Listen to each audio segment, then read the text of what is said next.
Hello and welcome to CUCET free classes. मेरा नाम प्रियमदा है। आपको जैसा पता है कि क्लास 12 की first book contemporary world politics हम स्टार्ट कर चुके हैं।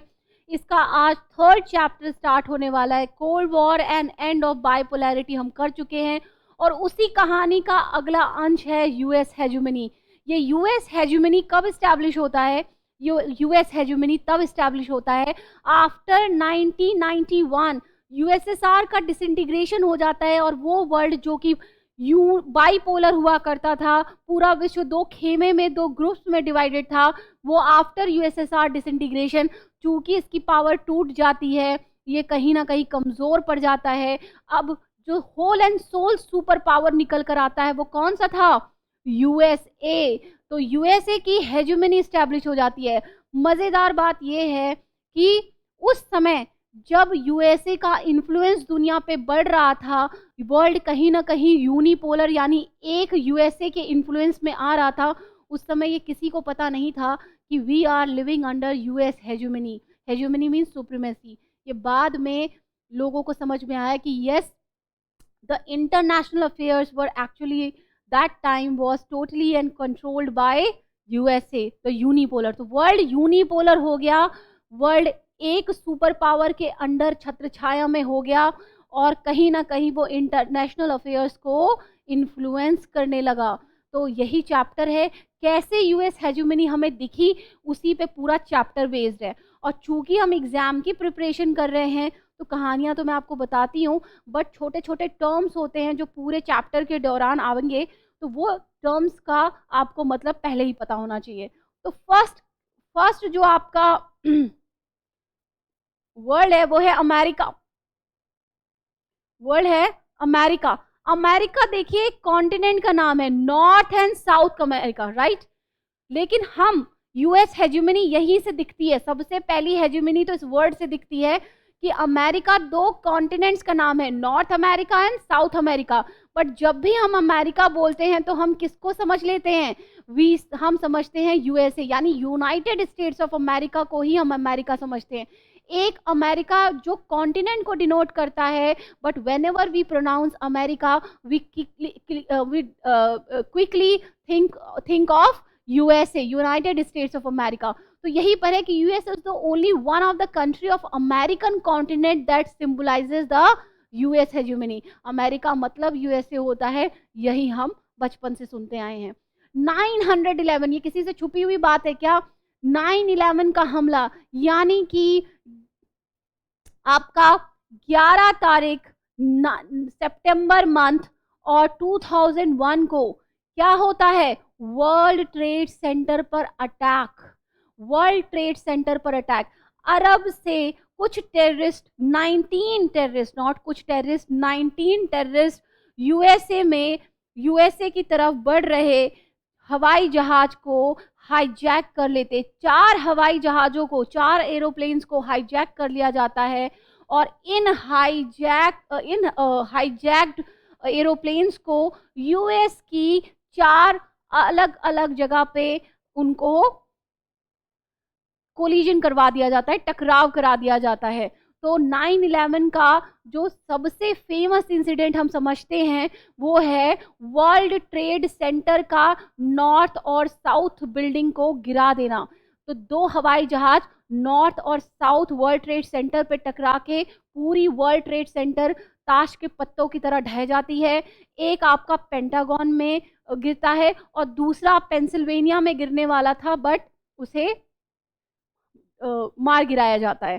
तो ये 4 हाईजैक्ड 9/11 वर्ल्ड ट्रेड सेंटर से हम डोनेट करते हैं इसको। ये it was the most disastrous attack on the US.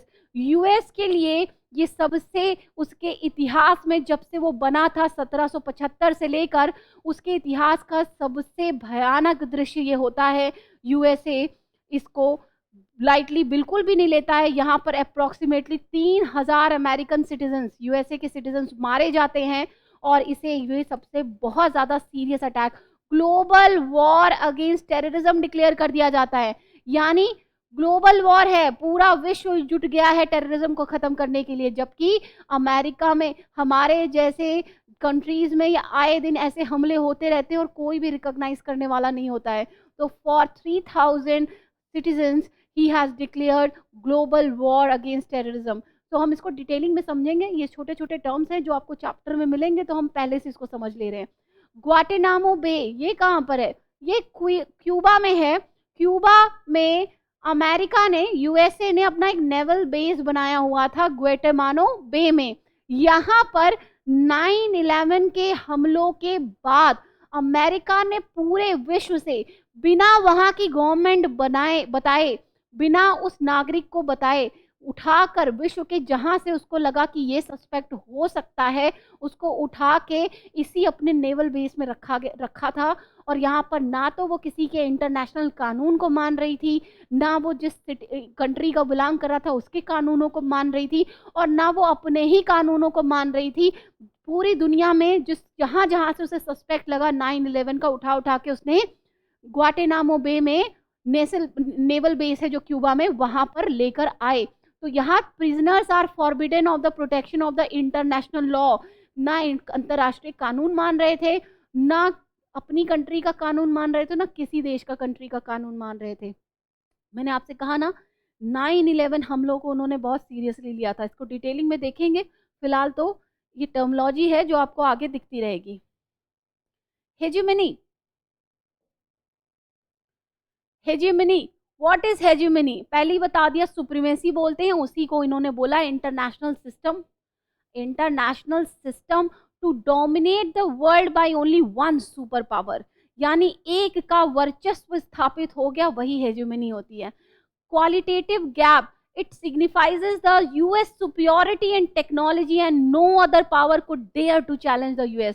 ये जो टेक्नोलॉजी में यूएस की सुपियोरिटी यानी उसका वर्चस्व स्थापित हो गया था, उसको कोई भी चैलेंज नहीं कर पा रहा था। और इसी को क्या टर्म दिया गया है? Qualitative gap.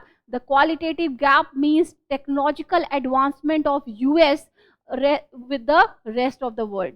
Now, what is manufacturing consent? It refers to win the consent of the countries to the dominating power in a manner favorable to ascendancy of the dominant class. It refers to the win of the consent of the countries to the dominating power in a manner favorable। यानी manufacturing consent का मतलब है कि उन group of countries की consent को, उनके मत को जीतना जो उस सुपर पावर के फेवर में बात करे, इसी को कहा गया है ब्रेटन वुड्स समझौता। ये ब्रेटन वुड्स समझौता क्या है? ये ब्रेटन वुड्स समझौता, ये basic economic structure of world है, setup by the US after second world war. इसी ब्रेटन वुड्स समझौते में अंतरराष्ट्रीय मार्केट में, इंटरनेशनल मार्केट में एक सेट स्टैंडर्ड ऑफ करेंसी बनाई गई, जिसे अमेरिका का डॉलर एक्सेप्ट किया गया सभी कंट्रीज द्वारा। जैसे हम इंडियन मार्केट में जाते हैं, अभी हमको अपनी शॉपिंग करनी हो तो हम रुपया लेके चले जाएंगे, इंडियन करेंसी है। लेकिन ऐसे ही जैसे हमारे घर में सारी चीज़ें अवेलेबल नहीं होती और हम मार्केट में जाते हैं खरीदने के लिए, सेम ऐसे ही मार्केट में जब भारत सरकार अपनी शॉपिंग करने जाती, भारत में सब कुछ तो अवेलेबल नहीं है, कुछ तो खरीदारी करनी पड़ेगी। तो जैसे मम्मियाँ मार्केट जाती हैं घर में ख़त्म हुए सामान को लाने के लिए, वैसे ही भारत सरकार शॉपिंग करने जाती है। तो भारत सरकार अपना रुपया लेके जाएगी तो सामने वाली कंट्री कहेगी हमारे पास भी तो अपना रुपया है। तो इसीलिए अंतरराष्ट्रीय मार्केट में जब खरीदारी की जाती है तो सबने एक करेंसी पे एडमिट हो गए, और वो करेंसी क्या थी? अमेरिका का डॉलर। ये ब्रेटन वुड्स समझौता वहीं से है। उसके अलावा भी कुछ और बेसिक इकोनॉमिक स्ट्रक्चर वर्ल्ड ने सेटअप किए, जो कि बेसिकली यूएस द्वारा सेट किए गए थे after second world war. Sea lanes of communication, जिसको क्या कहते हैं? Sea lane of communication. It is the naval power of the hegemony that underwrites the law of the sea and insures the freedom of the navigation in the international water. तो ये देखिए, international, अंतरराष्ट्रीय, after 200 nautical miles, ये समुद्र में जब दूरी नापी जाती है तो उसको नॉटिकल माइल्स में नापा जाता है।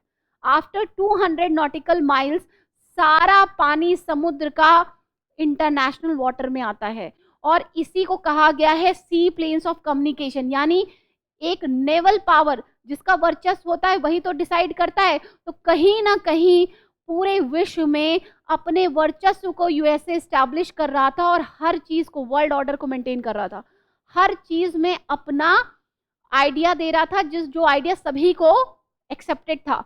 तो उसने कहा भाई इंटरनेशनल वाटर्स में फ्री कर देते हैं आफ्टर 200 नॉटिकल माइल्स, जिससे सभी की शिप आ जा सकेंगी, सभी का होगा, वो पूरे विश्व का होगा। तो कहीं ना कहीं वो अपना ही उल्लू सीधा कर रहा था, right. This sea routes commonly waded by merchant ships. तो इसी को कहा गया है sea lane of communication. Bandwagon strategy, what is bandwagon strategy? To extract the benefits by the operating within the hegemonic system in place of opposing it। Bandwagon strategy की हेजुमेनिक system को oppose करने की बजाय उससे बेनिफिट्स को extract करना, अपने ही फायदे की बातें करना, उसको अपोज नहीं करना, यानी हेजुमेनिक सिस्टम से अपनी बेनिफिट्स को एक्सट्रैक्ट करना, निकालना, बैंडवैगन स्ट्रेटेजी बोलते हैं इसको। ये सारे अभी टर्म्स है, चैप्टर की शुरुआत नहीं हुई है, डोंट वरी।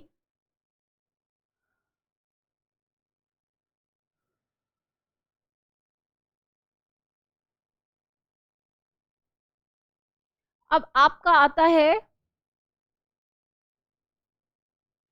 लास्ट पॉइंट है ग्लोबल विलेज। इसके बाद आपको कोई ऐसा इंपॉर्टेंट टॉपिक नहीं मिलेगा, वर्ड नहीं मिलेगा जिसकी मीनिंग समझनी हो, और बाकी फिर चैप्टर हम अभी शुरुआत करेंगे। ग्लोबल विलेज किसे कहते हैं? It refers to the US as the village headman and all the nations as its members, its neighbours. यानी यूएस जो कि एक सेंटर पावर था, जिसका वर्चस्व स्थापित था, उसे विलेज का हेडमैन बना दिया गया और बाकी जितने भी नेशंस थे उसके नेबर्स थे, ठीक है ना। इसी को ग्लोबल विलेज कहा गया, जिसको सारी विश्व को रूल करता हुआ, जितने भी इंटरनेशनल ऑर्गेनाइजेशंस आप उठा लो, सब में सबको एस्टैब्लिश करना, उसकी गाइडलाइंस कहीं ना कहीं यूएसए के प्रिंसिपल से मैच करती हुई या उसी की विजन को बताती हुई ही मिलेंगी आपको। इसी को यूएस हेजेमनी कहते हैं। अब सी लेन, ये आपका जो दूसरा था ना, ये वाला आपने देखा था ना, sea lane of communication. what was that? When all the countries have agreed that ki after certain miles, nautical miles, the rest of the samudra will become a international water where any country have the control over it, किसी की भी ship आ जा सकती है। तो that strategy was, इसको आप strategy कह लें या जो भी कह लें, that principle or that philosophy was given by the US and accepted by the rest of the world, and still we are following it. So this is how the US hegemony has used as a structural power, जिसको हम अभी आपकी chapter की शुरुआत होगी तो हम उसको डिटेल में देखेंगे। अभी तो ये छोटे छोटे टर्म्स हैं जिसका मतलब हमें पता होना चाहिए। फैक्ट्स दैट मैटर, ये हर चैप्टर में मैं बनाती हूँ, वो इसलिए बनाती हूँ जिससे कि आप पूरे चैप्टर का लास्ट मोमेंट में बस इतने फैक्ट्स देख लीजिए, उस चैप्टर के फैक्ट्स हैं जो कि एक्चुअली एग्जामिनेशन में आएंगे, बाकी तो कहानी है जो कि बतानी ही पड़ेगी आपके अंडरस्टैंडिंग के लिए। तो ये फैक्ट्स हम बाद में देखेंगे, जब चैप्टर फिनिश करेंगे तो ऑटोमेटिकली हमारा वैसे भी हो जाएगा।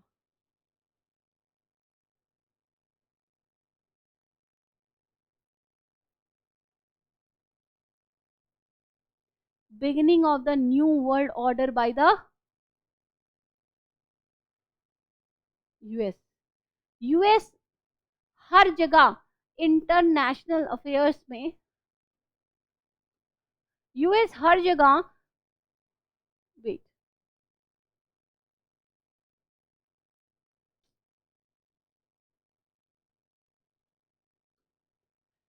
beginning of the new world order by the US, that after disintegration of USSR, the beginning of the US hegemony in 1991, it remained with all powers enhanced and intact। भाई जब super power, दो super power के बीच में लड़ाई चल रही थी और 1991 में एक सुपर पावर की सारी शक्तियां खत्म हो जाती हैं, वो डिसइंटीग्रेट यानी टुकड़े टुकड़े टूट जाता है, तो दूसरा वाला सुपर पावर तो अपनी सारी शक्तियों के साथ था, तो ऑब्वियसली उसकी हेजुमनी स्टैब्लिश हो जाती है।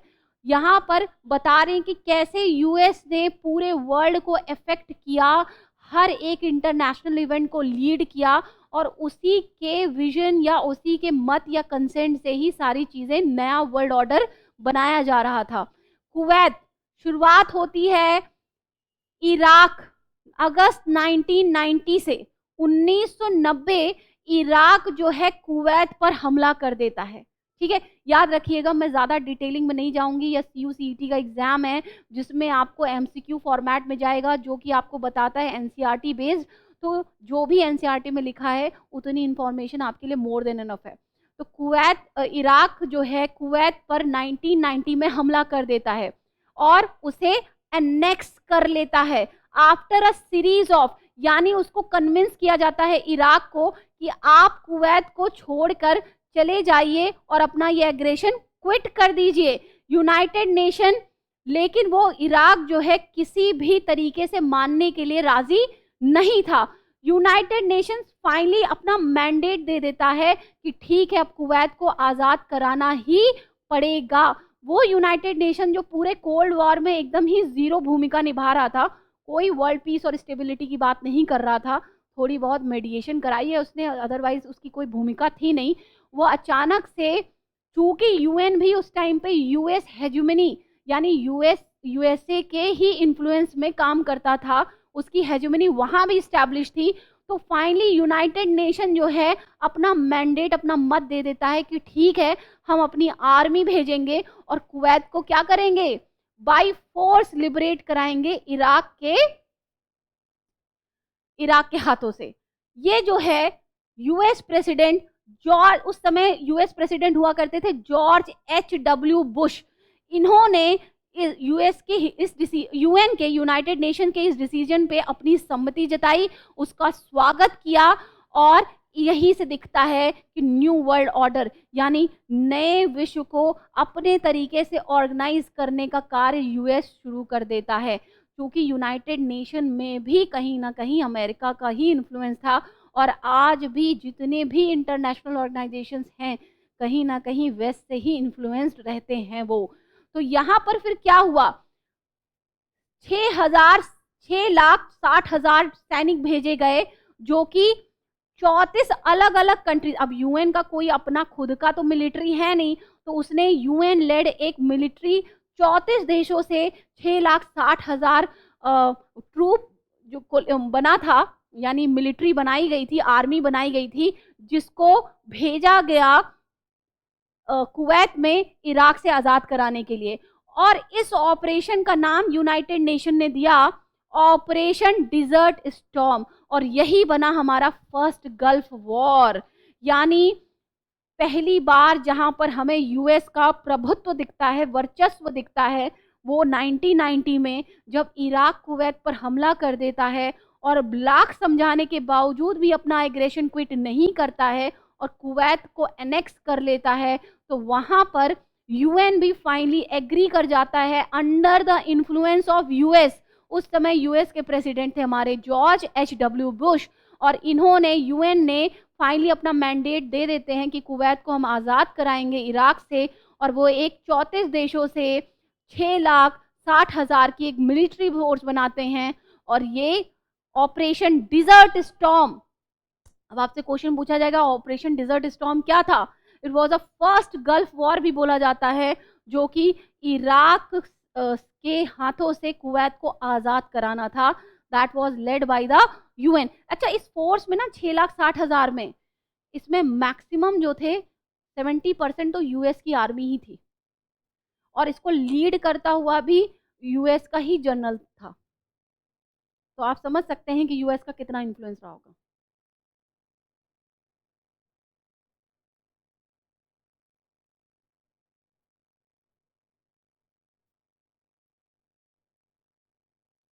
अब देखिए, war was overwhelmingly American, it revealed the, पूरा वॉर ऐसा लग रहा था जैसे वॉर अमेरिका, यूएन और इराक के बीच में नहीं, बल्कि अमेरिका और इराक के बीच में चल रही हो। और इसी फर्स्ट गल्फ वॉर में, जो कि यूएन वर्सेस आपका कह सकते हैं इराक था, लेकिन दिख वैसे यूएसए वर्सेस इराक रहा था, इसमें पहली बार पता चला कि कितनी ज्यादा टेक्नोलॉजिकल गैप है दोनों कंट्रीज के बीच में। ऐसा लग रहा था जैसे कोई कंप्यूटर वॉर चल रहा हो, कोई कंप्यूटर वॉर चल रहा हो, ये लाइन यहाँ पर मिसिंग है, या फिर कोई वीडियो गेम चल रहा हो। कैसे अभी बताती हूँ मैं आपको। वीडियो गेम वॉर चल रहा हो, कंप्यूटर वॉर इसलिए क्योंकि स्मार्ट बम्स लॉन्च किए जा रहे थे। स्मार्ट बम्स, यहाँ पर साफ देखा जा सकता था कि इस प्रकार का स्मार्ट बम इराक के पास था ही नहीं।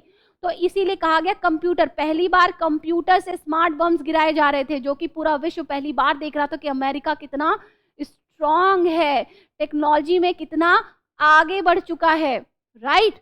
और इसी वजह से इसको कंप्यूटर वॉर भी कहा गया है। वीडियो गेम वॉर क्यों कहा गया? पहली बार दो देशों के बीच के युद्ध को पूरी दुनिया में लाइव टेलीकास्ट किया गया था, और ऐसा दिख रहा था जैसे वीडियो गेम, यहाँ बम गिर रहे हैं, इराकी सैनिक ऐसे ही मारे जा रहे हैं, कुछ तो सिविलियंस भी इसमें मारे गए थे। तो आप इसमें ये पाएंगे कि इसको पहली बार लाइव टीवी पे प्रसारित वर्ल्ड वाइड किया गया, दुनिया अपनी आंखों से देख रही थी दो देशों के बीच में। हालांकि कहने के लिए यूएन इराक है, बट मैं तो यूएसए और इराक ही कहूंगी, क्योंकि 70% मिलिट्री तो इन्हीं की थी। सारे बॉम्ब और जितने भी न्यूक्लियर और नॉन न्यूक्लियर सॉरी जितने भी मिलिट्री आर्सेनल्स थे वो सब भी यूएसए के ही थे। तो आपको यहाँ पर एक टेक्नोलॉजी गैप दिखेगा, और यहाँ पर एक वीडियो गेम वॉर, क्योंकि इसको लाइव टेलीकास्ट किया जा रहा था और पहली बार पूरी विश्व की जनता इसे देख रही थी, इसीलिए इस वॉर को कंप्यूटर वॉर या वीडियो गेम वॉर कहा जाता है, ठीक है। और पहली बार देखा जा रहा था कैसे इराकी सैनिक ऐसे मारे जा रहे हैं। तो ये आपका हो गया यूएस हेजेमनी जो पहली बार देखने को मिला, ठीक। George H.W. बुश ही प्रेसिडेंट थे ना, इनके जीतने के इन्होंने ये वॉर जीत ली। एक सक्सेसफुल ऑपरेशन डिजर्ट स्टॉर्म या फर्स्ट गल्फ वॉर सक्सेसफुल रहा, यूएन के फेवर में रहा, या कह लीजिए अगर लेमैन लैंग्वेज में कहें तो यूएसए के फेवर में रहा। उसके बावजूद George H W Bush presidential election 1992 का हार जाते हैं, और नेक्स्ट बनता है विलियम जेफरसन, जिनको कहते हैं हम बिल क्लिंटन, डेमोक्रेटिक पार्टी के, और ये थे आपके रिपब्लिकन पार्टी के। यानी एक सक्सेसफुल वॉर जीतने के बावजूद भी वहां की जनता ने इनको प्रेसिडेंट ना बना के किसे बनाया? बिल क्लिंटन को।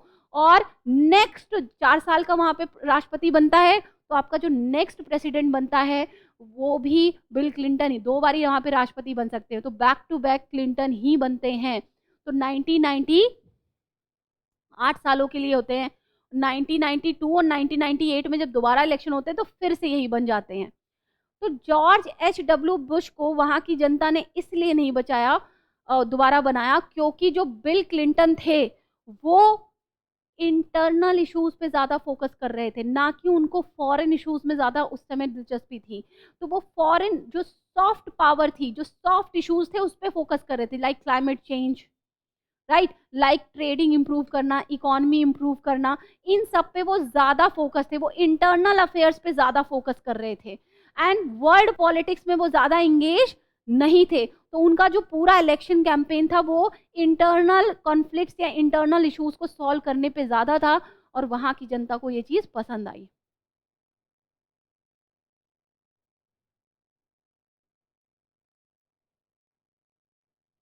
The government led by the Clinton focuses on the soft issues, कैसा डेमोक्रेसी को प्रमोट करना वर्ल्ड वाइड, क्लाइमेट चेंज पे, वर्ल्ड ट्रेड पर, बल्कि हार्ड पॉलिटिक्स यानी किसी भी कंट्री के खिलाफ हार्ड स्टेटमेंट देना, एग्रेशन दिखाना, वॉर को प्रमोट करना, ये वर्ल्ड पॉलिटिक्स में इन्वॉल्व होना, ये इनका मुद्दा नहीं था। इसीलिए ऐसा, लेकिन एक चीज याद रखिएगा, क्लिंटन का 8 साल का जो प्रेसिडेंशियल सफर रहा, उसमें ऑब्वियसली उन्होंने इंटरनल इश्यूज पे बहुत फोकस किया, लेकिन इसका ये मतलब नहीं है कि उन्होंने कुछ भी एग्रेशन नहीं दिखाया। पहला एग्रेशन 1999 में देखने को मिलता है यूगोस्लावियन एक्शंस के थ्रू। यूगोस्लाविया जो है अपने ही प्रोविंस यानी स्टेट, वहां पर एक स्टेट है कोसोवो, अब ये अलग हो चुका है, यूगोस्लाविया से टूट के अलग हो चुका है। कोसोवो में ज्यादातर पॉपुलेशन जो है अल्बानिया एक एथनिसिटी है, अल्बानियन पॉपुलेशन रहती थी। तो यूगोस्लाविया जो है बहुत सारे एथनिक ग्रुप का से मिलकर बना हुआ था। तो यूगोस्लाविया ने अल्बानियन पॉपुलेशन के खिलाफ जो स्टेप उठाए थे, उसके रिस्पांस में यूएस ने क्या किया? अपनी आर्मी भेज दी थी कोसोवो में, और कोसोवो आज के डेट में एक अलग देश है। तो आप देख सकते हो कि क्लिंटन के कार्यकाल में ये किया गया। हालांकि वो सॉफ्ट इशू पे फोकस करते थे, वर्ल्ड पॉलिटिक्स पे नहीं, फिर भी आपको कुछ ऐसी चीजें देखने को मिल जाएंगी जहां पर दिखा जाएगा कि यूएस ने अपनी मिलिट्री पावर इनके टाइम पर भी शो करी है, क्लिंटन के ईयर्स में भी। पहला क्या है, 1999 में, एक तो 1992 में जीते 4 साल के लिए, फिर 1998 का भी इलेक्शन जीते थे, ठीक है। तो 1999 में यूगोस्लाविया के कोसोवो को आज़ाद कराने के लिए यूगोस्लाविया के एक्शन के खिलाफ भी यूएस ने मिलिट्री भेजी थी।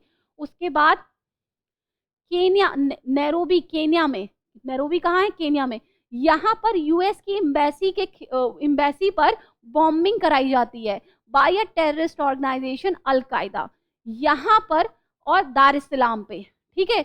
यहाँ पर जो बॉम्बिंग कराई जाती है उसके खिलाफ अमेरिका चुप नहीं बैठता है, और इन्हीं क्लिंटन के कार्यकाल में एक नया ऑपरेशन लॉन्च किया जाता है, ऑपरेशन इन्फिनाइट रीच, जो कि यूएस द्वारा लॉन्च किया जाता है।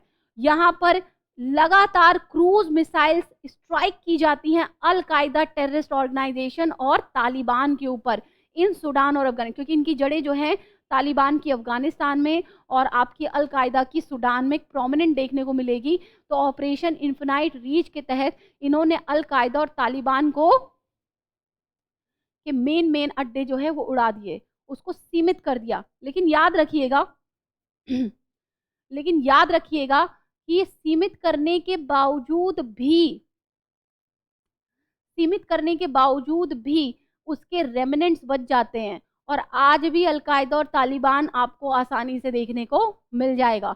यानी ऑपरेशन इन्फिनाइट रीच, यूएसए ने कितना भी चाहा इन टेररिस्ट ऑर्गेनाइजेशन को खत्म करने के लिए, लेकिन वो कभी भी खत्म नहीं हुए। तो हमको दो चीजें पता चली कि यूएस हेजेमनी देखने को स्टार्ट कहाँ से होती। एक तो इराक द्वारा कुवैत में कब्जा कर लेना, राइट, और इन्वेजन कर लेना, और उसके बाद उसके लिए उसने यूएन पे प्रेशर बनाया, जिसके तहत ऑपरेशन डिजर्ट स्टॉर्म या फर्स्ट गल्फ वॉर लॉन्च हुआ, जिसको हम कंप्यूटर वॉर या फिर वीडियो गेम वॉर भी कहते हैं। यहाँ पर एक टेक्नोलॉजी गैप देखने को मिला, ऑब्वियसली इराक का सद्दाम हुसैन हार जाता है, राइट। दूसरा आपको देखने को मिलेगा यहाँ पर ऑपरेशन इन्फिनाइट रीच, ये आपसे क्वेश्चन पूछा जाएगा कि ऑपरेशन डिजर्ट स्टॉर्म क्या है, ऑपरेशन इन्फिनाइट रीच क्या है। तो ऑपरेशन इन्फिनाइट रीच जो है यूएस द्वारा अल कायदा और तालिबान के खिलाफ जो क्रूज मिसाइल एयर स्ट्राइक की गई थी, उसी को ऑपरेशन इन्फिनाइट रीच का नाम दिया गया था, ठीक है। आगे बढ़ते हैं।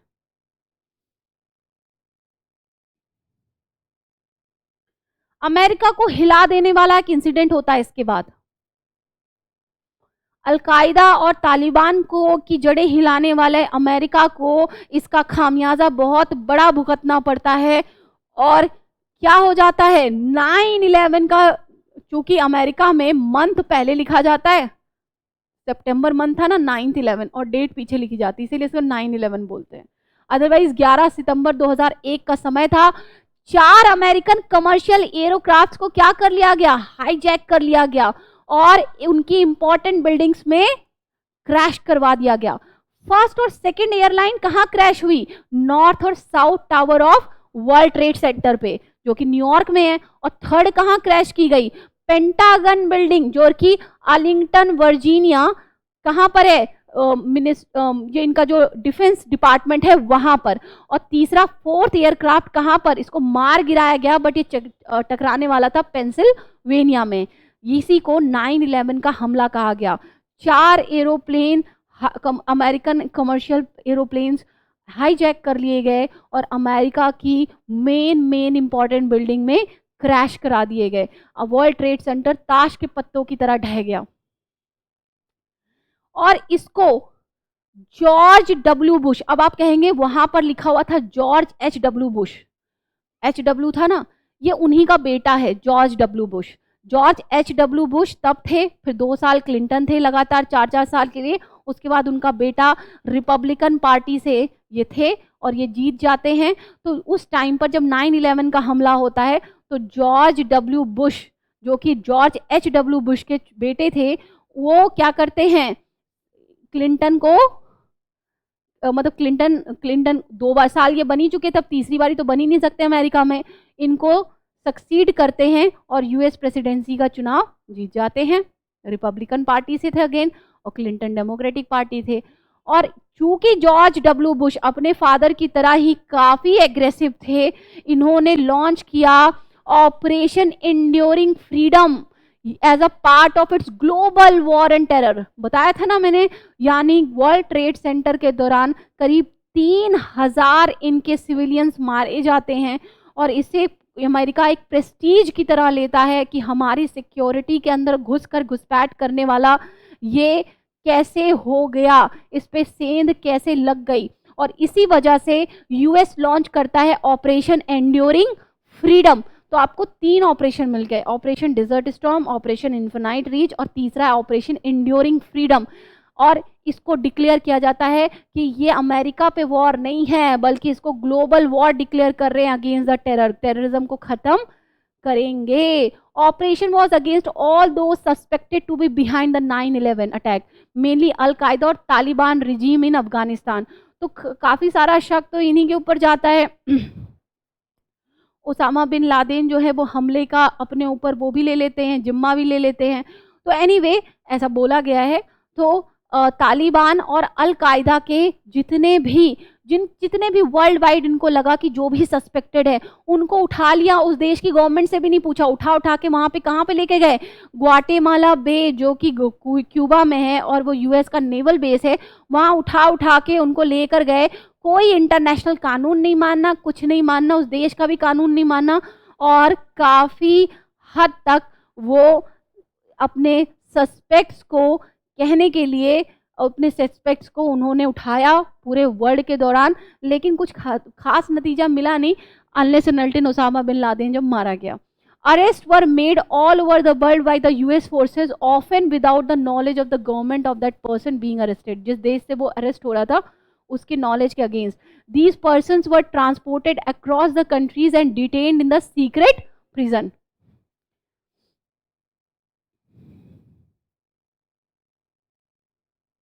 द इराक इन्वेजन, ये तो 9/11 का हमला था। अब आते हैं इराक इन्वेजन पर। कैसे इराक को इन्वेड किया, सद्दाम हुसैन की रिजीम थी और यूएसए ने एक आरोप लगाया इराक पर कि इराक में वेपन्स ऑफ मास डिस्ट्रक्शन बनाया जा रहा है, केमिकल वेपन्स बनाए जा रहे हैं और ये ह्यूमैनिटी के लिए खतरा है। इस बारी लेकिन यूएन ने साथ नहीं दिया। इस बारी यूएन ने कहा भैया हम नहीं कोई इन्वेजन करने वाले हैं, लेकिन यूएस ने हर किसी को ताक पे रखते हुए, अंतर्राष्ट्रीय कानूनों की उल्लंघना करते हुए भी इराक पर हमला बोल ही दिया। और इसका नाम दिया इन्होंने ऑपरेशन इराकी फ्रीडम। क्या नाम दिया? Operation Iraqi freedom. 4 ऑपरेशन आपको नाम मिल गए। अब यहां पर ये कब लॉन्च किया गया? 19 मार्च 2003 was joined bye more than 40 other countries. इस ऑपरेशन को 40 अदर कंट्रीज, लेकिन याद रखना यूएन ने नहीं कहा था, ये 40 अदर कंट्रीज जो वेस्ट की थी, जो इनके काम में सहयोग देना चाहती थी, वो उन्होंने ज्वाइन करा। ठीक। The purpose of this invasion was to prevent the Iraq from developing weapons of mass destruction. यानी इराक के ऊपर आरोप लगाते हुए कि ये कुछ ऐसे केमिकल वेपन्स बना रहे हैं जो कि ह्यूमैनिटी के लिए खतरा है, वर्ल्ड के लिए खतरा है, ऐसा आरोप लगा के इन्होंने इन्वेड कर दिया। बट मजेदार बात यह है कि कुछ मिला नहीं, कोई भी मास डिस्ट्रक्शन जैसा वेपन बन ही नहीं रहा था। तो इसीलिए अमेरिका पे बाद में आरोप लगा कि इसने जानबूझ के वहाँ के ऑयल फील्ड्स को कंट्रोल करने के लिए और सस्ती दरों पर ऑयल्स को पाने के लिए और प्रो अमेरिकन गवर्नमेंट वहाँ पे, क्योंकि सद्दाम हुसैन अमेरिका से चिढ़ता था, तो pro government, pro democratic government बनाने के लिए ऐसा अमेरिका ने जानबूझ के किया। यह आरोप आज भी इसके ऊपर लगता है, जो बाकी वर्ड को बाद में समझ में आया। As there was no evidence of WMD, it is speculated that the invasion was motivated by the other objective, किसी और पर्पस से इन्वेड किया गया, and such as controlling the Iraqi oil fields, etc. Done?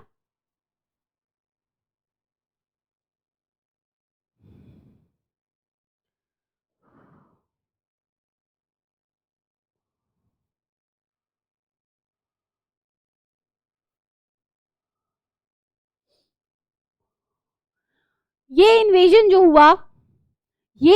जो हुआ इसमें 3,000 US military personnel मारे गए और इराकी कैजुअलिटीज जानते कितनी हुई? मोर देन 30,000 हुई, जो कि सिविलियंस की डेथ हुई थी इसमें।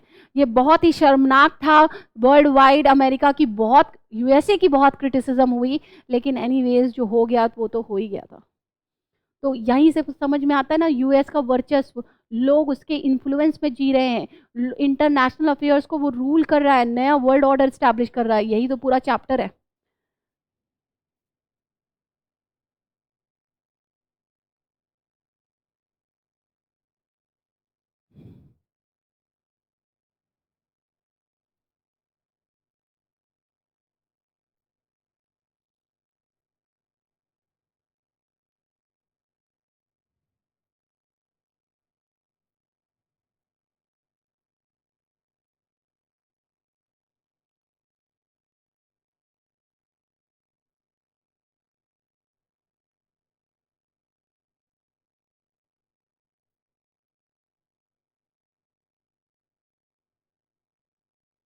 Constraints on American power.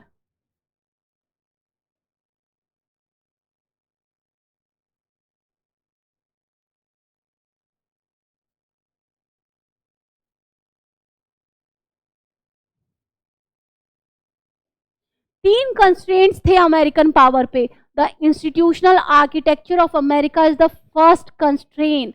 The second constraint is domestic in nature and stems from the open nature of the American society. There is a deep skepticism regarding the purpose and the method of government in the American political structure. और तीसरा constraint था, मैं एक साथ इसको समझाऊंगी इसीलिए मैं आपको ऐसे बार बार मतलब अलग से नहीं कर रही हूँ, तीनों में बहुत ज़्यादा खास डिफरेंस नहीं है। तीसरा कंस्ट्रेंट था, American power is the North Atlantic Treaty Organization which is only organisation in the international system that could possibly moderate the exercise of American power.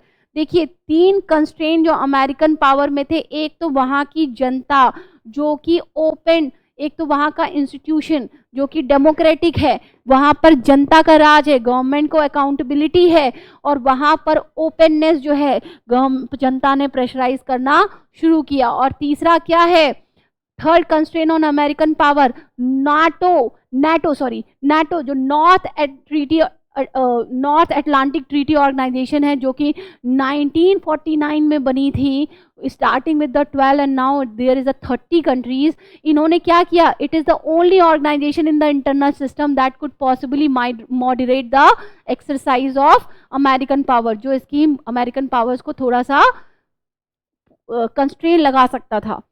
ये 3 इसकी कंस्ट्रेन है। एग्जाम पॉइंट ऑफ व्यू से आपसे ये तीनों constrain पूछे जाएंगे।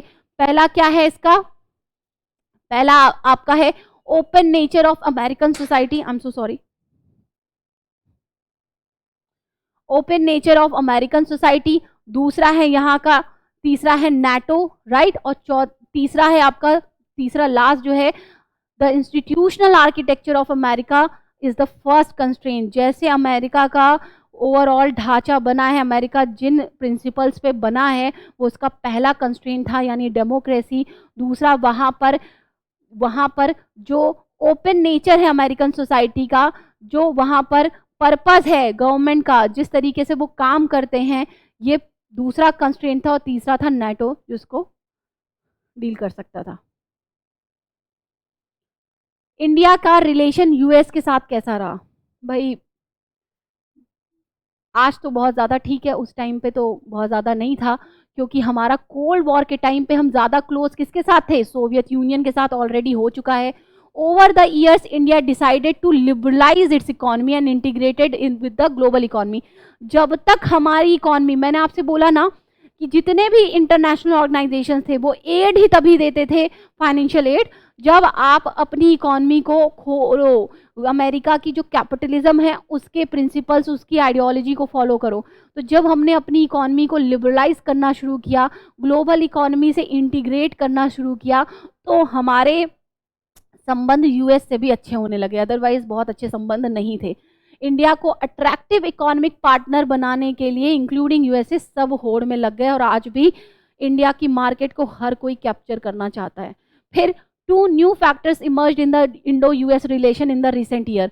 पहला है टेक्नोलॉजिकल डायमेंशंस और दूसरा है role of the Indian American diaspora. देखिए, हर हर कंट्री में एक प्रेशर ग्रुप होता है। अब जितने भी इंडियंस अमेरिका में रहते हैं, जो वोट डालते हैं, जो वहाँ के नागरिक हैं, वो कहीं ना कहीं एक प्रेशर ग्रुप तो जरूर बनाते हैं। अगर उनका वोट बैंक अच्छा है और उनको उनको हर हर एक कैंडिडेट को, हर एक पार्टी को उनका वोट चाहिए, तो वो कहीं ना कहीं प्रेशर ग्रुप बनाते हैं अगर उस कंट्री के सिटीजन हैं।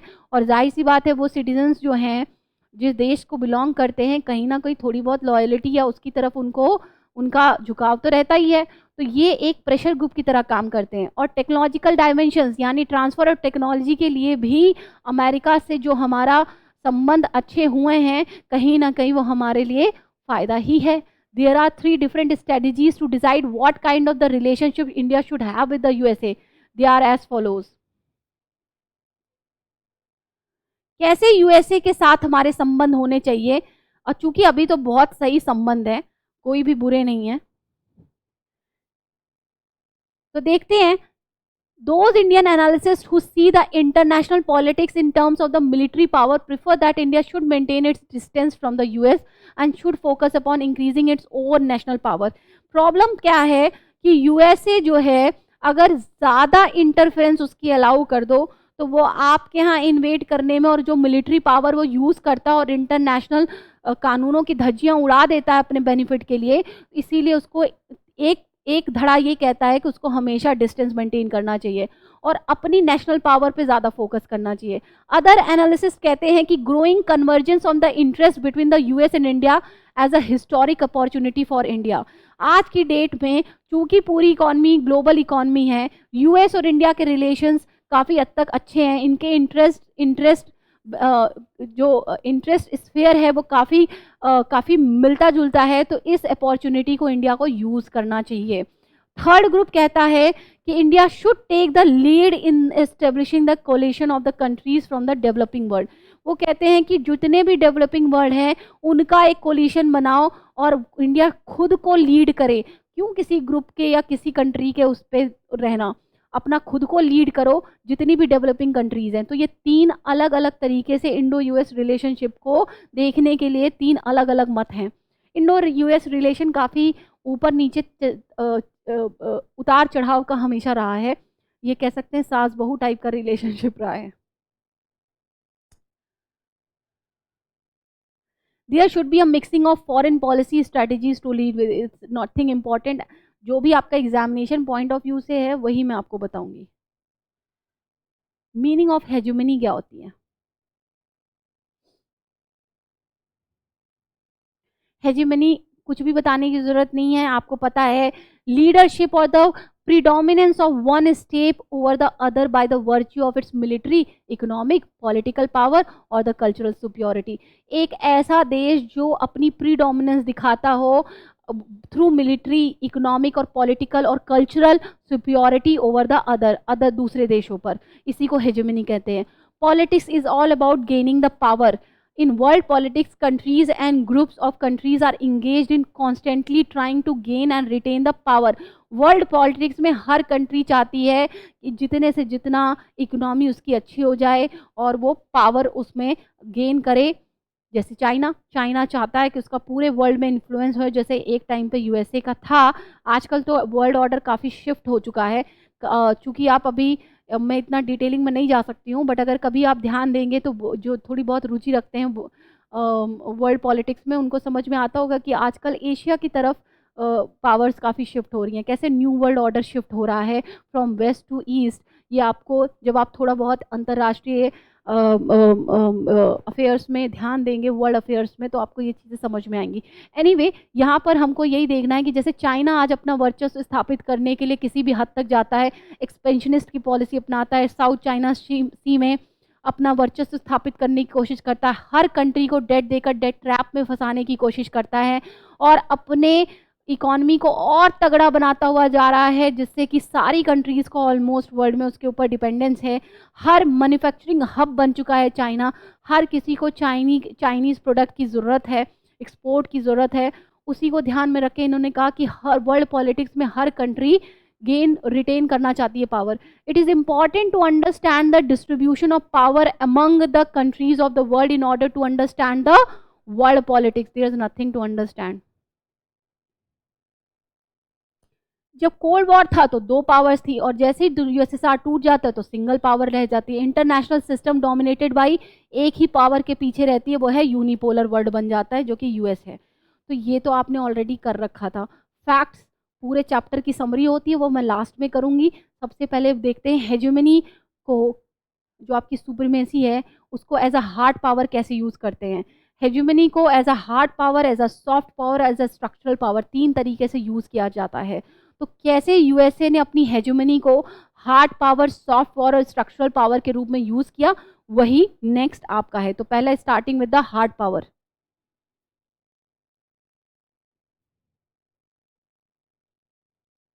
देखिए, लंबे लंबे 3-4 घंटे के भी वीडियोस बन सकते हैं, लेकिन क्या उसका कोई रोल रह जाएगा? नहीं ना. आपको एग्ज़ाम क्लियर करना है, यहाँ पे पीएचडी नहीं लिखनी है. तो जो भी आपके एग्जामिनेशन पॉइंट ऑफ व्यू से, तो वो कहानी तो मैं समझा ही रही हूँ. बस आपको पॉइंट, जो पॉइंटर्स मैंने ब्लैक बोर्ड पे लिखे हैं, वो उसका रिवीजन होना बहुत ज़रूरी है. तो hegemony as a hard power.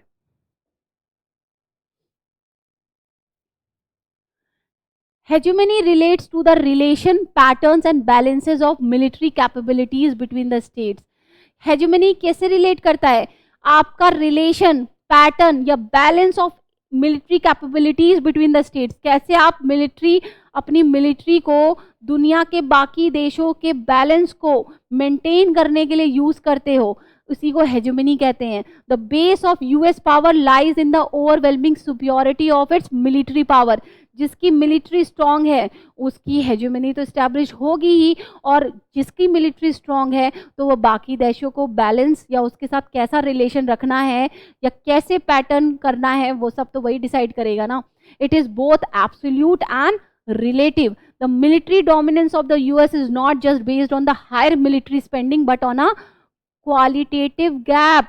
सिर्फ मिलिट्री पे ज़्यादा पैसे खर्च करना ही मिलिट्री डोमिनेंस नहीं था यूएस का, बल्कि क्वालिटेटिव गैप भी था. What is qualitative gap? मैंने अभी फर्स्ट स्लाइड में ही आपको बताया था. जहां पे टेक्नोलॉजी स्ट्रांग होती है, तो उसकी जो मिलिट्री थी ना, वो टेक्नोलॉजी वाइज भी बहुत स्ट्रांग थी. सिर्फ स्पेंडिंग ही नहीं रहती, मिलिट्री नहीं बड़ी बड़ी करते जा रहे थे, टेक्नोलॉजी वाइज भी वो रेस्ट ऑफ द वर्ल्ड से स्ट्रांग था. और यकीन मानिए आज भी वो सबसे ज़्यादा एडवांस्ड है. Still, the US invasion of Iraq reveals the weakness of the American power, as it was not able to force the Iraqi people into submitting to the occupation forces of the US-led coalition. Iraq ही क्यों, अफगानिस्तान की भी अगर हम बात करें तो इतना ज़्यादा अमेरिकन मिलिट्री पावर स्ट्रांग होने के बावजूद भी यूएसए का, वो कभी भी कंप्लीटली इराकी या अफगानिस्तान में पीस इस्टेब्लिश नहीं कर पाए. कंप्लीटली इन रेडिकलाइज्ड ग्रुप्स को, एक्सट्रीमिस्ट ग्रुप्स को कभी भी कंप्लीटली वैनिश नहीं कर पाए. अब स्ट्रक्चरल पावर कैसे? इसमें ज़्यादा कुछ खास नहीं है कि आपको वन लाइनर देखने की ज़रूरत पड़ेगी. Excuse me.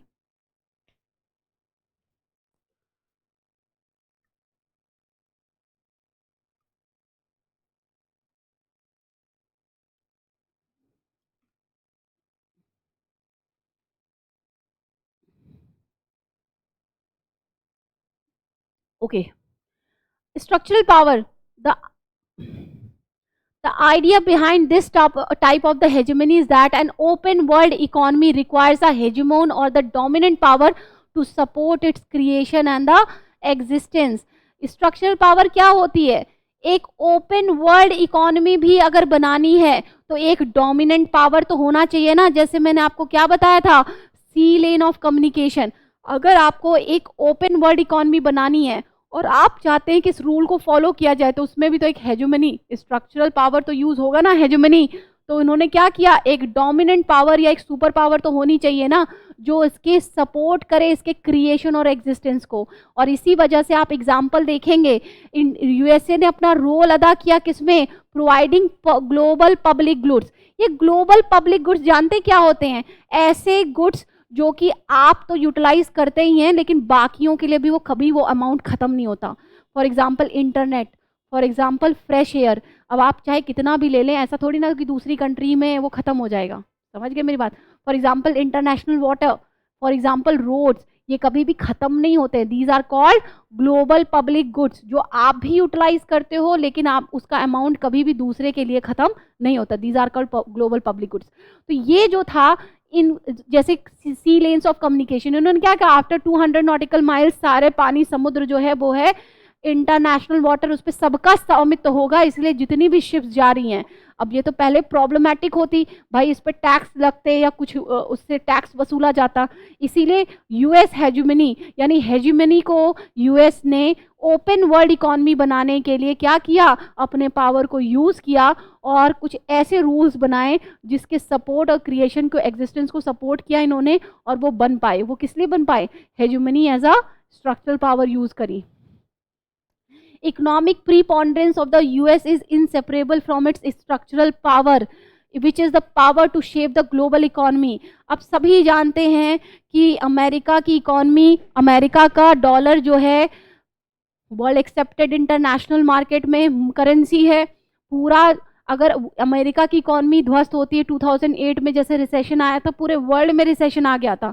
अभी इन्होंने 50 basis point interest rate increase किया और उसी के साथ पूरे वर्ल्ड की करेंसी में करेंसी जो है वो डॉलर की अपेक्षा कम हो गई। इसी वजह से इंडियन रुपी भी इस समय काफ़ी डीवैल्यूड हो गया है, जस्ट बिकॉज कि यूएसए की इकोनॉमी में डॉलर का लिक्विडिटी को कम कर दिया है गया वहाँ की मार्केट का। यानी पूरा वर्ल्ड अमेरिका की इकोनॉमी पर बेस्ड है। अगर अमेरिका को छींक आएगी तो पूरे वर्ल्ड को छींक आ जाएगी। अमेरिका की इकोनॉमी गिरी तो पूरे वर्ल्ड के सेंसेक्स गिर जाते हैं। So this is what you are using the hegemony as a structural power. So this was written here.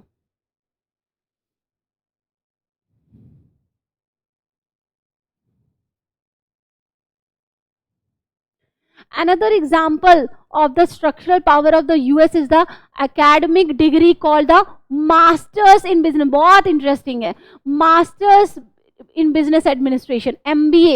This idea of teaching a skill for business is uniquely in America. अब आप देखिए MBA का जो course है business administration का, वो सबसे पहले कहाँ पर इसको देखने को मिलता है, ये आपका अमेरिका में इस्टेब्लिश किया जाता है। और आज की डेट में पूरा विश्व MBA करना चाहता। फर्स्ट स्कूल ही अमेरिका में इस्टेब्लिश किया गया था और आज की डेट में पूरा वर्ल्ड में मैक्सिमम बच्चे MBA करना चाहते हैं। पूरे वर्ल्ड में MBA का बोलबाला है। So this is also a kind of a structural power. You are using a hegemon as a structure, मतलब आप लोगों को इन्फ्लुएंस कर रहे हो, आप जो कह रहे हो लोग फॉलो कर रहे हैं और आपकी बातों को ही वर्चस्व यानी इंपॉर्टेंस दी जा रही है। Now hegemony as a soft power. Soft power कैसे है, overcoming the hegemony, okay this is the end then। Soft power कैसे है,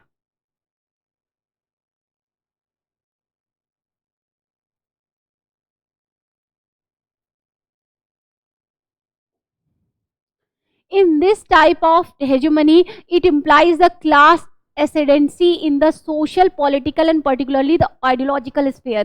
अब इनकी आइडियोलॉजी को भी पूरा वर्ल्ड फॉलो करेगा। अभी मैंने आपको बोला था कैपिटलिज्म आइडियोलॉजी, डेमोक्रेसी आइडियोलॉजी, आप अपनी हेजुमनी को सॉफ्ट पावर के रूप में भी यूज कर रहे हो। अमेरिका का हॉलीवुड भी पूरे वर्ल्ड के इंडस्ट्री को, उस पूरे वर्ल्ड की इंडस्ट्रीज को फॉलो करती है, right. It suggest a dominant power not only possess the military power but ideological resources. जो उनकी विचारधारा है, हाँ भाई यही सबसे बेस्ट है to shape up the behaviour of the competing and the lesser power. The US predominance in the US is based not only on the military power, economic power, but on its cultural presence. उसी के culture को आजकल देखते हैं, pant T shirts ये सब जो पहने, ये सब क्या है, वेस्टर्न इन्फ्लुएंस के। During the cold war the US scored the notable victories in the area of the structural power and the soft power rather than the hard power. तो हार्ड पावर जो मिलिट्री पावर थी, जो उसकी strength थी, उसमें बहुत ज्यादा उसको विक्ट्री नहीं मिली जितना उसको स्ट्रक्चरल पावर में। पूरे वर्ल्ड की इकॉनमी उसके ऊपर डिपेंडेंट है। सॉफ्ट पावर में अपने कल्चर को, अपने आइडियाज को, डेमोक्रेसी, लिबरलिज्म, इक्वालिटी, आपका ये हो गया व्हाट एल्स कल्चरल पावर में, आपकी कैपिटलिज्म, ये सारी विचारधारा कहाँ से आई है, राइट तो इसकी आइडियोलॉजी, उसकी विचारों को भी मानना भी that is you have used as a soft power. MBA पहली बार अमेरिका ने कोर्स इंट्रोड्यूस किया और आज के डेट में आप देख सकते हो। Overcoming the hegemony, this is the last topic and this will be the end of our chapter and then we will do the facts, यानी पूरे पूरे पूरे चैप्टर की जो लास्ट की समरी है वो हमारी इंपॉर्टेंट होती है और वो हम करेंगे क्योंकि वही आपको एग्जाम में रिवीजन करके जाना है। It is important to understand there is no single power to balance the US military. There are various strategies which can be helpful to overcome the hegemony. तो कोई एक सिंगल पावर नहीं है जो यूएस की मिलिट्री को challenge कर सके। बेटर है कि वेरियस स्ट्रेटजीज है जिससे हम इसकी हेजुमनी से निकल सकते हैं। बैंड वेगन स्ट्रेटजी ये क्या होती है कि instead of engaging in the activities जो कि हेजुमनिक पावर को अपोज करे, बेटर है कि आप क्या करो, it is advisable to extract the benefits by operating within the hegemonic system। यानी आप उससे बेनिफिट लो, अपना फायदा कराओ और क्या करो, अपने फायदे की बातें करो, उस हेजुमनिक सिस्टम से अपना बेनिफिट एक्सट्रैक्ट करो। तो दिस बैंड वैगन स्ट्रेटजी अपनाओ जिससे कि आप हेजुमनी से ओवरकम। चाइना इसका बेटर एग्जांपल है क्योंकि चाइना को की इकोनॉमी को इतना स्ट्रॉन्ग, आज चाइना जो अमेरिका को आंखें दिखा रहा है, कहीं चाइना की इकोनॉमी को सपोर्ट करने के लिए यूएसए और वेस्ट ने ही किया था, है ना, यूएसए और वेस्ट ने ही उसे सपोर्ट किया था। वहाँ पे अपनी कंपनीज का मैन्युफैक्चरिंग हब लगाना, उसको टेक्नोलॉजी ट्रांसफ़र करना, और आज क्या है तो उसकी हेजुमनी से ओवरकम कैसे किया उसने, राइट उस अपना बेनिफिट चाइना ने भी देखा और आज उसकी इकोनॉमी किसी से छुपी हुई नहीं है, लगातार ग्रो कर रही है, करती रहेगी। Hide strategy implies staying as far removed from the dominant power as possible. China, Russia, European Union are many example of this. अपनी स्ट्रेटेजी को क्या करना है भाई, हाइड करके रखो जिससे अपना बेनिफिट देखा जाए।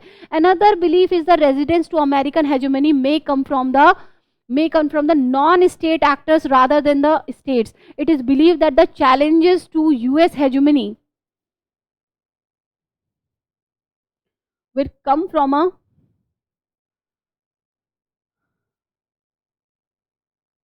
will come from a combination of non-government organizations, NGO, social movement and public opinion। कह रहे हैं यूएस हेजुमनी से ओवरकम करना है तो सिर्फ स्टेट के मतलब कंट्रीज ना फोकस करके, वहां की गवर्नमेंट ना फोकस करके, नॉन स्टेट एक्टर्स यानी एनजीओ, सोशल मूवमेंट, वहां की जनता, पब्लिक ओपिनियन ज्यादा मैटर करती है और अमेरिकन हेजुमनी से हम ओवरकम कर सकते हैं क्योंकि विश्व की जनता जब यूनाइट होती है तो बड़ी से बड़ी सरकारें हार जाती हैं। तो ये तो आपका पूरे ओवरऑल चैप्टर की समरी हो गई। Now moving on to our facts जो हमको करने चाहिए।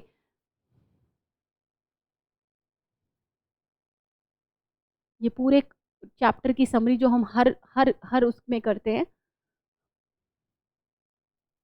फैक्ट्स। इसमें आपके ऑल टुगेदर 16 पॉइंट्स हैं। यस 16 पॉइंट्स हैं। ये चैप्टर की पूरी समरी हो जाएगी फैक्ट्स एमसीक्यूज के लिए, बाकी आपको पता ही है।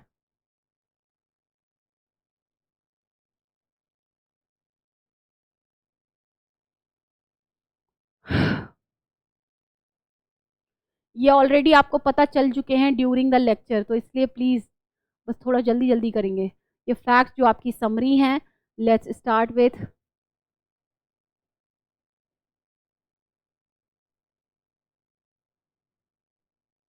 पहला है American refers to the United States of America.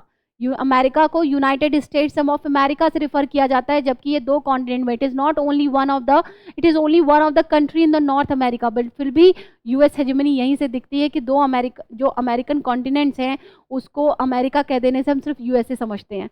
1991 में यूएसए का डिसइंटीग्रेशन हो जाता है, यूएस हेजेमनी स्टैब्लिश हो जाती है। ऑपरेशन डिजर्ट स्टॉर्म लेकर आता है, जिसमें यूएन जो है फर्स्ट गल्फ वॉर, यानी ईरान द्वारा जो कुवैत को अनेक्स कर लिया गया था उससे आज़ाद कराने के लिए operation desert storm UN mandate के साथ लॉन्च होता है, जिसमें फ्रॉम 34 कंट्रीज 6,60,000 सैनिक पार्टिसिपेट करते हैं और कुवैत को आज़ाद करा लिया जाता है। This is also called operation desert storm या first gulf war, one by the US. चूँकि इस आर्मी में ज़्यादा यूएस का डोमिनेंस था, उसी ने इन्फ्लुएंस किया था, यूएन मैंडेट भी उसी ने मनवाया था, यूएन में उसका इन्फ्लुएंस था, तो यहाँ पर आपको बहुत ज़्यादा टेक्नोलॉजिकल गैप देखने को मिलता है। यूएस मिलिट्री ऑब्वियसली बहुत ज़्यादा स्ट्रॉन्ग थी। फिर यहाँ पर इसे कंप्यूटर वॉर और वीडियो गेम वॉर भी कहा जाता है। क्यों? क्योंकि स्मार्ट बॉम्ब्स फेंके जा रहे थे यूएस मिलिट्री द्वारा और इराक के पास इतने स्मार्ट बॉम्ब्स नहीं थे, और पहली बार वर्ल्ड वाइड इसे टेलीकास्ट किया गया था। लोग देख रहे थे कि कैसे वीडियो गेम की तरह लोग मर रहे हैं, इसलिए इसको वीडियो गेम वॉर भी कहा जाता है। तीसरा point, William Jefferson bill Clinton यानी जॉर्ज H.W. बुश की अध्यक्षता में ही ऑपरेशन डिजर्ट स्टॉर्म लॉन्च किया गया था, लेकिन उसके बावजूद वो हार जाते हैं। 1992 में निकल कर आते हैं बिल क्लिंटन, जो कि लगातार 2 बारी प्रेसिडेंट चुनाव जीतते हैं, तीसरी बारी जीत भी नहीं सकते हैं क्योंकि वहाँ पर अलाउड ही नहीं है। और उन्होंने भी सॉफ्ट इश्यूज़ पे ज़्यादा फोकस किया, 1996 में, तो उन्होंने भी सॉफ्ट इशूज़ पे ज़्यादा फोकस किया, लेकिन फिर भी छिटपुट ऐसी एग्रेसिव मिलिट्री पॉलिसीज़ इनकी देखी गई। जैसे कि फर्स्ट आपका आता क्या है, यूगोस्लाविया, राइट, यूगोस्लाविया, जहाँ पर वहाँ पर एक प्रोविंस था कोसोवो, जहाँ पे अल्बेनियन पॉपुलेशन ज़्यादा थी। यूगोस्लावियन गवर्नमेंट के खिलाफ वहाँ पर बम्बार्डमेंट यानी बॉम्बिंग करना शुरू कर देते हैं, और उस ऑपरेशन का नाम रखा गया अल्बेनियन पॉपुलेशन इन कोसोवो। उसके बाद एक दूसरा देखा गया ऑपरेशन इन्फिनाइट रीच, अलग है इसीलिए मैंने स्टॉप कर दिया, राइट। दूसरा एग्रेशन देखा गया जब नैरोबी केन्या में यूएस एम्बेसी में अलकायदा टेररिस्ट ऑर्गेनाइजेशन द्वारा वहाँ पे बॉम्बिंग की गई, तो सरकार ने यूएस ने वहाँ पर ऑपरेशन इन्फिनाइट रीच करके ऑपरेशन लॉन्च किया, जहाँ पर अलकायदा जो सूडान और तालिबान जो अफगानिस्तान में जो भी इनके अड्डे थे उनको उड़ा दिया गया, right. Kenya, Darussalam and Tanzania में भी, दारुस्सलाम या तंजानिया में भी यहाँ पर यूएस एम्बेसीज को नुकसान पहुँचा गया। फिर हम देखते हैं इसके एवज में, इसके रिवेंज में 9/11 की घटना घटती है। अलकायदा के लोग जो हैं 4 अमेरिकन कमर्शियल प्लेन्स जो है वो हाईजैक कर लेते हैं और अमेरिका की ही डिफरेंट जगह पे उनको क्रैश करा देते हैं। This was the 9/11। इसका बदला लेने के लिए उस टाइम पे कौन थे, जॉर्ज H.W. बुश बन जाते हैं यूएस के प्रेसिडेंट। ये जॉर्ज W. बुश जो कि H.W. बुश के बेटे थे और रिपब्लिकन पार्टी से बिलोंग करते थे, उन्होंने हर एक बंदे को ऑपरेशन लॉन्च किया, ऑपरेशन एंड्योरिंग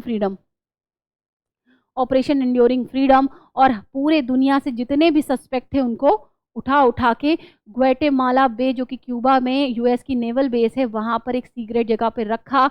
कोई कानून वानून नहीं मानना, राइट। अपना बदला ले रहे थे और इन्होंने कहा, ऑपरेशन एंड्योरिंग फ्रीडम को कहा global war against terrorism. Now US forces made arrest all over the world. आपको ये मैं बता ही चुकी हूँ। 19 मार्च 2003 को अमेरिका जो है यूएन में बहुत फोर्स करता है कि वो हम इराक को इन्वेजन कर देते हैं क्योंकि वहाँ पर वेपन ऑफ मास डिस्ट्रक्शन बनाया जा रहा है। लेकिन मज़ेदार बात ये थी कि वहाँ पर ऐसा कोई वेपन बन ही नहीं रहा था और यूएन इस बारी इनका साथ नहीं देता है, और इसी वजह से यूएन से अलग हट के, चूँकि यूएस का इतना इन्फ्लुएंस था, इतनी हेजेमनी स्टैब्लिश थी कि यहाँ पर वो क्या करता है, यूएस जो है यूएन के मैंडेट ना होने के बावजूद भी 34 अदर वेस्ट कंट्रीज़ के साथ मिलकर क्या करता है, इराक में इन्वेजन कर देता है। सद्दाम हुसैन तो हार जाते हैं, बट कोई भी वेपन ऑफ मास डिस्ट्रक्शन वहाँ पे मिलता नहीं है। और इसी वजह से अमेरिका को क्रिटिसाइज़ किया जाता है कि आपने ये जानबूझ के इन्वेड किया था, क्योंकि आप वहाँ की ऑयल फील्ड्स पे कंट्रोल पाना चाहते थे और वहाँ की गवर्नमेंट में प्रो अमेरिकन गवर्नमेंट इस्टेब्लिश करना चाहते थे, क्योंकि सद्दाम हुसैन इनसे अगेंस्ट थे। What is hegemony? It is an international system with only one centre of power to be gained and retained in the form of military dominance रहे, उसकी economic dominance रहे, और आपका सेंट्रल सुपियोरिटी रहे, which only enjoyed by the US after the disintegration of the Soviet. हर तरीके से उसकी हेजुमनी इस्टेब्लिश हो, चाहे मिलिट्री हो, सोशल हो, पॉलिटिकल हो, कल्चरल हो, इकोनॉमिकल हो। ठीक, this is what is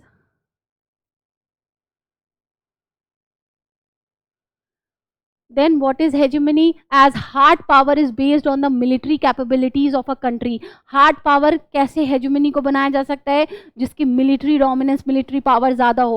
obviously उस समय अमेरिका को कोई बीट नहीं कर सकता था। US today spends, US जो है अपनी military पे सबसे ज़्यादा spend करता है, और more than the next 12 powers सबसे ज़्यादा spend करता है। and even technology no other power can match with the US, और इसकी टेक्नोलॉजी को कोई मैच नहीं कर। क्वांटिटेटिव गैप, राइट, सिर्फ स्पेंडिंग ज़्यादा नहीं है बल्कि क्वांटिटेटिव गैप है। इस क्वांटिटेटिव गैप का मतलब है टेक्नोलॉजी वाइज ज़्यादा एडवांस है। Hegemony as a structural power किसे कहेंगे? जहाँ पर पूरा global structure in economic sense कौन डील कर रहा है? यूएस कर रहा है। यूएस ने global public goods as a seal in. What is global public goods? ऐसे गुड्स जो हम तो यूज़ करेंगे ही, बट उसका ना तो अमाउंट खत्म होगा ना कुछ भी होगा, वो अदर कंट्रीज़ की यूज़ के भी लिए रहेगा। जैसे इंटरनेट हो गया, रोड हो गया, इंटरनेशनल वाटर्स हो गए, ये सब ग्लोबल पब्लिक गुड्स कहलाते हैं। तो सी लेन of communication as well as accounts for 15% of the world trade in if EU is included and 20% of world economy। ये सब किसके अंडर में है? यूएस के इन्फ्लुएंस में है। And the US has contributed basic economic structure in the form of Bretton Woods system and degree in MBA। यानी ये डिग्री इन MBA, ये जो ब्रेटन वुड सिस्टम था, वर्ल्ड की इकॉनमी को कैसे चलाया जाए, acceptance of dollar as American dollar as a international currency, पूरे वर्ल्ड की इकॉनमी को लीड करता हुआ कौन था? ये था, राइट। पूरी वर्ल्ड की इकॉनमी 20% कौन कंट्रीब्यूट करता है? America, sorry. ये आपका स्ट्रक्चरल पावर हो गया। सॉफ्ट पावर क्या होता है?